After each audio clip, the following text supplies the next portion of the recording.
إن من أحبكم إلي خۆشەویستترین کەستان لای من وأقربكم مني مجلسا يوم القيامة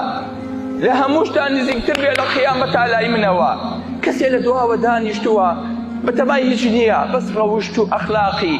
پێغەمبەرایەتی لێ ئەبارێ یەک جار محەممەدیە خەڵک ماڵەوە دراوسێ کەسوکار ڕەفیق مۆزەف ئەهلی مزگەوت شارەکە هەمووی خۆشیانەوێ کەسی دەکەیت نایزانی عیبادەتی زۆر بێ نازانی زۆر پیاو چاک بێ بەڵام بینی کە زینۆ بینەوە لە پەنا پێغەمبەری خوایە صلی الله علیه وسلم ئەڵێ ئای فڵان کەس بەچی گەیشتە ئەمە خوایە ئەو بۆ ئەو ژن و پیاوان لە پێغەمبەری خوا نزیکن خۆ بە حسابی خۆ من حافظ قورئان بووم من لە پێغەمبەری خوا نزیکتر بووم ئەو هەموو حەدیسەم لەبەر بوو مەدرسەیەکمە بر بەڕێوە بۆ من لەو نزیکانە نیم ئەحاسینوکم ئەخلاقا چاکترینتانە لە ئەخلاقا واتە بەکێشترین شت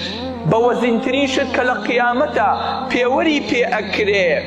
پێوەری ڕێخەرە پێوەری ئەخلاقە لە قیامەتە وەک چۆن پێغەمبەری خوا پێی گەیشتە ئەو ترۆبکە وای لێ کرد کە مستەفا بێ خوای گەورە هەڵی بژێرێ من و تۆش لە قیامەتە بم پێوەرە لە پێغەمبەری خوا و لە خواوە نزیکە بینەوە